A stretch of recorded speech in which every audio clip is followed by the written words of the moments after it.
Bienvenidos y bienvenidas a La Polis. Este es un espacio para pensar el poder, la política y la sociedad desde distintas miradas.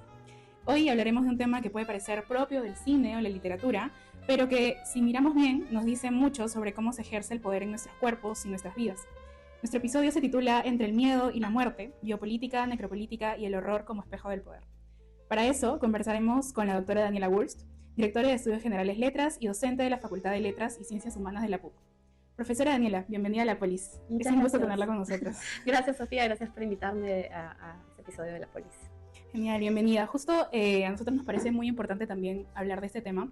No solamente porque ya se acerca Halloween, sino porque creo que el poder siempre está bastante vinculado con lo que es el horror y a veces no lo vemos, ¿no? Quería empezar por lo básico.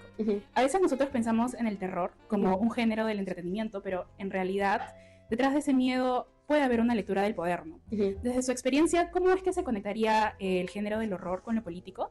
¿Y cómo esto nos revela algo sobre la sociedad o sobre el control? Porque el horror produce imágenes que pueden dar paso a la deshumanización, ¿no es cierto? La figura del monstruo es una figura que no funciona si no tenemos el contraste con lo normal, ¿no? La figura del monstruo nos da, por ejemplo, la categoría de el otro, ¿no? El otro que puede ser controlado, que puede ser deshumanizado, cuya vida y cuya muerte se puede administrar, ¿no es cierto?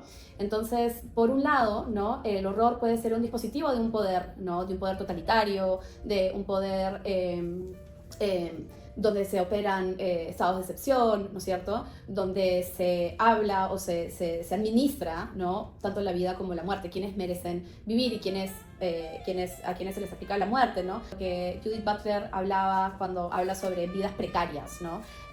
O vidas que merecen ser vistas como pérdidas, como vidas que merecen entrar en duelo por, ¿no? Mientras que hay otras vidas que van a ser consideradas como el precio que se tuvo que pagar para la paz, ¿no? Que son consideradas como este gran número, donde la muerte individual se pierde cuando simplemente se dice, bueno, hubieron 30.000 muertos, ¿no? 50.000 muertos, 30 muertos, 500 muertos, ¿no?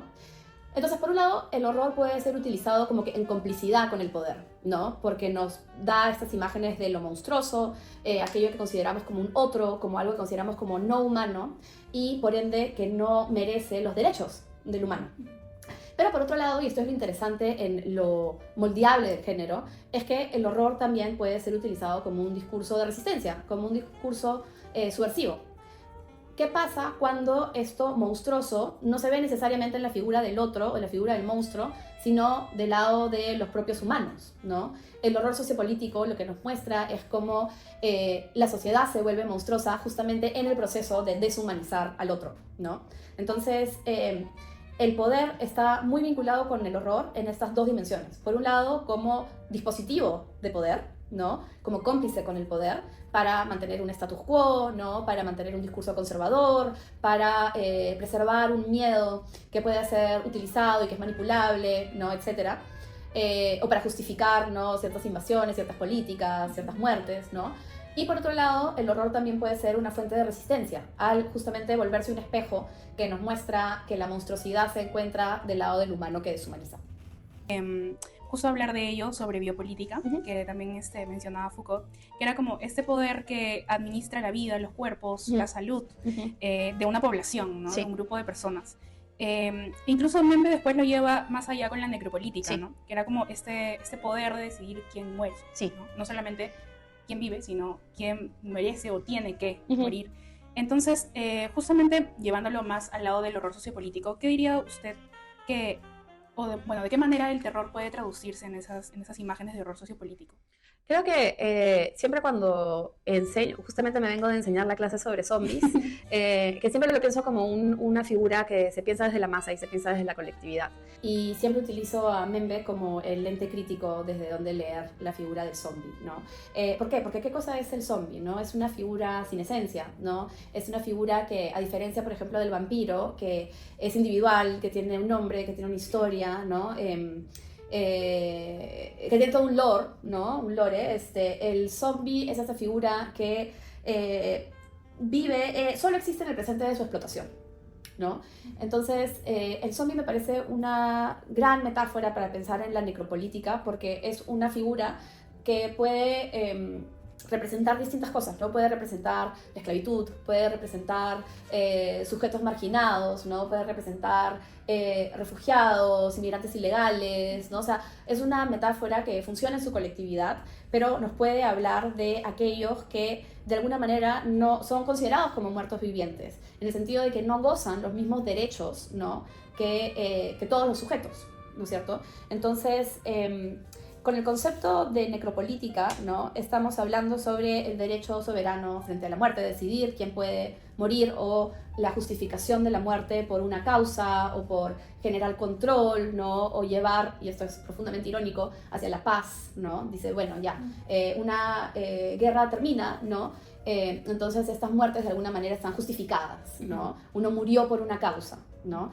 Entonces hay lo que sucede con la necropolítica, ¿no? Mbembe nos habla sobre dos grandes ejemplos de la necropolítica, ¿no? Uno es el Estado nazi, la solución final, ¿no? Donde hay un proceso de deshumanización y también una industrialización de la muerte, ¿no? Administrada por el Estado. Y por otra parte, la esclavitud, ¿no? Habla sobre la situación situada, por ejemplo, de las plantaciones, ¿no? Donde una vez que el sujeto esclavo entraba a estos lugares, ¿no?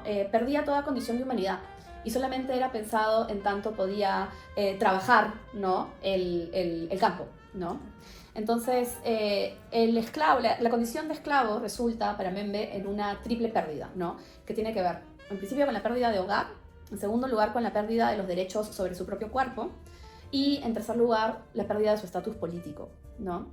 Entonces, la figura de la necropolítica yo creo que es muy importante para pensar en cómo se usa el cuerpo a servicio de qué, ¿no? Y cómo es que al poner al cuerpo al servicio de X, Y y Z, ¿no? Distintos tipos de causas, ¿no?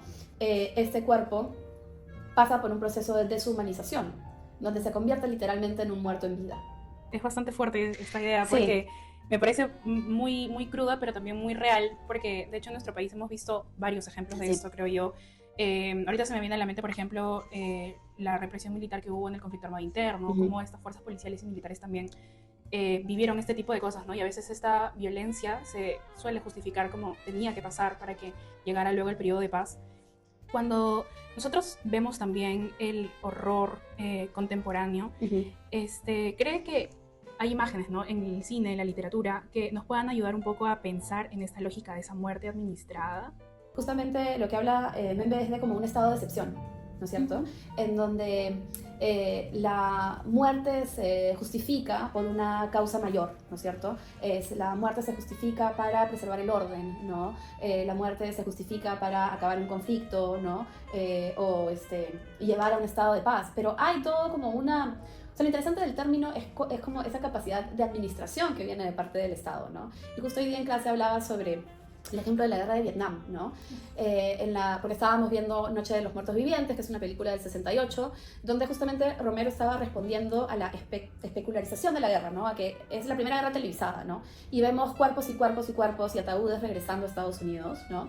Y claro, ¿quiénes eran los soldados que iban a pelear a Vietnam, ¿no? Muchos de ellos eran sujetos afroamericanos, ¿no? Con condiciones precarias, ¿no? En donde, y esta es una práctica que se hace hasta ahora, ¿no? Los militares americanos, el ejército, se ponían frente a los colegios, ¿no? Frente a los colegios, ¿no? Y justamente prometían, ¿no? Decían, bueno, si vas y te voluntarias para pelear en la guerra, te vamos a pagar la universidad, ¿no? Entonces, claro, es como una instrumentalización de su situación de precariedad, ¿no? Para que se vuelvan en estos cuerpos que están funcionando como máquinas de guerra. Se me viene a la mente definitivamente Get Out. Sí, lo iba a mencionar. Sí, porque me parece que, claro, esta situación de, no sé si control o desventaja sobre estos grupos es súper transversal. Porque también implica el tema de muchas veces ir hacia o acudir a estos grupos que estructuralmente siempre han sido marginados. Sí. Y en ese sentido, creo que podríamos decir que de repente el horror sociopolítico que podemos ver en Get Out, o incluso en La Llorona, también de Jairo Bustamante, que es toda esta situación política y social bastante conflictiva. ¿Cómo es que se hace visible en estos espacios, o de repente en la película también de 28 días después? ¿Cómo es que se ve esa frontera entre quienes viven en la seguridad, ¿no? ¿Quiénes son los grupos que pueden? Sí. ¿Quiénes son los que ya de por sí están condenados a esta situación precaria o incluso a la muerte. O sea, lo que me gusta del horror es que de una manera muy específica, con una imagen, ¿no? Puede capturar de alguna manera las ansiedades y el malestar, ¿no? Y la demanda de una población, de ciertos sujetos, etc. Entonces, lo que hace Get Out, que lo hace muy bien, es que nos da dos metáforas, ¿no? Que funcionan en la narrativa de la película, que nos hablan, que representan un malestar, ¿no? En el sujeto afroamericano, ¿no? La primera es el lugar hundido, ¿no? Que es en este momento donde el personaje de Chris, ¿no? El protagonista, es hipnotizado, ¿no? Por la madre de la novia, que también es cómplice en todo este momento de como que traer, ¿no? a sujetos afroamericanos para que tengan este proceso, que es como un proceso de zombificación, ¿no es cierto?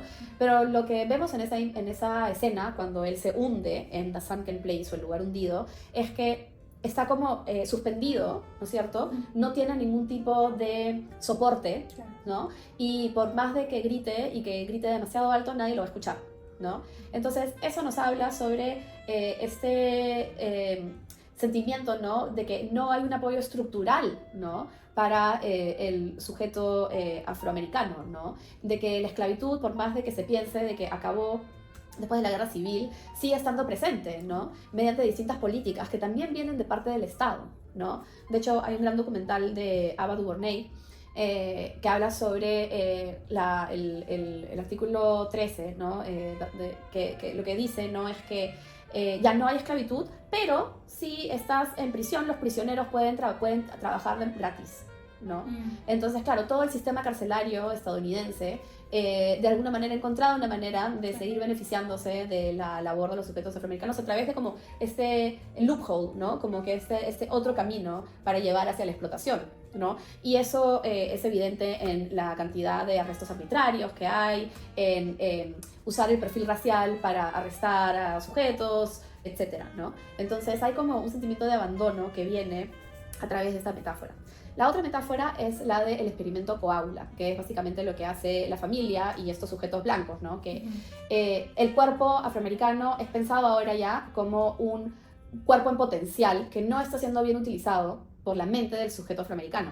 Entonces ya no es visto como un cuerpo monstruoso o como un cuerpo inferior, sino que es visto como un cuerpo que tiene tantas capacidades que no están siendo bien aprovechadas, que el cerebro de un sujeto blanco se va a insertar en el cuerpo afroamericano, ¿no? Entonces, yo siempre describo este experimento Coaula, ¿no? Esta figura, como el proceso de la colonización máxima, ¿no? Porque nosotros podemos pensar de que hay esclavos y hay colonización y sujetos que son obligados a trabajar, ¿no? Pero hay algo a lo que nunca van a poder entrar, que es a la mente del sujeto, ¿no? Y la resistencia que puede haber ahí, ¿no? Y lo que plantea esta película es que ahora que el sujeto afroamericano es pensado desde el deseo, ¿no? Esa frontera a la que pensábamos que no se podía entrar, se puede romper, ¿no? Y puede conquistar lo más valioso del sujeto, que es como su propia mente. Yendo más para el lado de este tipo de sometimientos que hay a estos grupos, ¿cómo es que podemos pensar el horror como una forma de subversión política o también una forma de memoria colectiva para este tipo de grupos que estábamos mencionando que pueden ser, o mejor dicho, son desde hace mucho tiempo marginados? El horror puede ser pensado desde la memoria colectiva como un contraarchivo, ¿no? Un archivo que no es parte quizás del discurso oficial, ¿no? Pero que no está necesariamente escrito y por lo tanto no está validado, ¿no? Pero que pasa de generación en generación, ¿no? Como una advertencia, como un mito, como una leyenda, ¿no?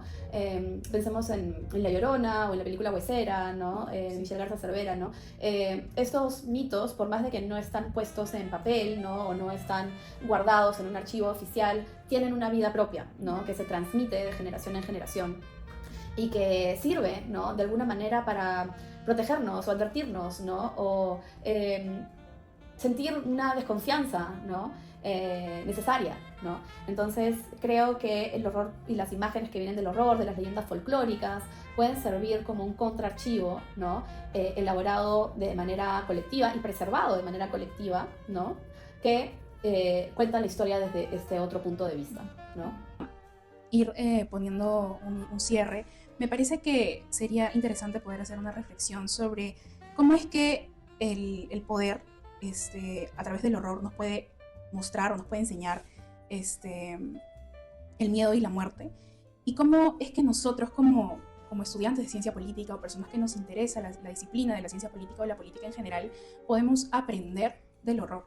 Yo creo que el carácter pedagógico del horror, su capacidad de enseñarnos, está en que el horror es un género, ¿no?, que está definido por una emoción, y es una emoción bastante intensa, que es el miedo, ¿no? El miedo es una emoción que nos saca de la cotidianidad, no estamos sintiendo miedo siempre, ¿no es cierto? Pero al sacarnos de esa cotidianidad nos hace conectarnos con un malestar que de alguna manera tenemos reprimido y que necesitamos tener reprimido para poder actuar y ser seres funcionales, ¿no? No estamos pensando cuando nos levantamos todos los días eminentemente en nuestra muerte, ¿no? Como que estaríamos en una situación de parálisis, ¿no? Pero el horror es un género tremendamente productivo y didáctico porque al llevarnos a esta emoción, ¿no? Que a veces es miedo, a veces es incomodidad, a veces es rechazo, ¿no? A veces es asco, ¿no? Nos pone en contacto, ¿no?, con una serie de afectos, ¿no?, que nos permiten cuestionar y que nos permiten como salirnos de la placidez del status quo, donde no estamos en contacto necesariamente siempre con estos temas, ¿no?, justamente para poder ser seres funcionales, ¿no? Entonces, el potencial que hay en el horror es justamente en su capacidad de crear un shock en nosotros, ¿no? De como choquearnos y repugnarnos y hacernos sentir esta emoción, que es una emoción límite, y que nos lleve a preguntarnos, ¿no? ¿Por qué me dio tanto miedo esta escena? ¿Por qué me dio tanto asco? ¿Qué es lo que yo estoy rechazando acá, ¿no? ¿A qué me está llevando esta imagen? ¿A qué? Yo siempre en mis clases digo, y seguro te debes acordar, Sofía, que la pregunta principal en todos los materiales que se ven del horror es, ok, ¿cuál es el horror detrás del horror? ¿No? El cuento no es solamente, ¿no?, sobre la criatura monstruosa. ¿Qué es lo que la criatura monstruosa representa? ¿No? ¿Qué es lo que realmente se está criticando cuando abres de alguna manera esa primera capa, ¿no?, del monstruo en sí, ¿no? Y te das cuenta de que esa producción cultural está respondiendo a un malestar específico. Me parece súper valioso que podamos aportar desde otros espacios y conectemos nuestra disciplina al cine, a la literatura, porque hay mucho por ver, mucho por discutir. Así que, bueno, desde ya, muchísimas gracias, profesora. Creo que este ha sido un espacio bastante enriquecedor y esperemos que les guste también. Le quiero dar las gracias por este espacio, por acompañarnos. Sé que va a ser muy valioso. Y muchas gracias a quienes nos están escuchando y a quienes nos están viendo por YouTube. Quiero hacer como esta reflexión de poder recordar de que el miedo no siempre es como eso que nos frena y nos da una especie de parálisis, sino que a veces puede ser ese primer paso que damos para mirar de frente al poder.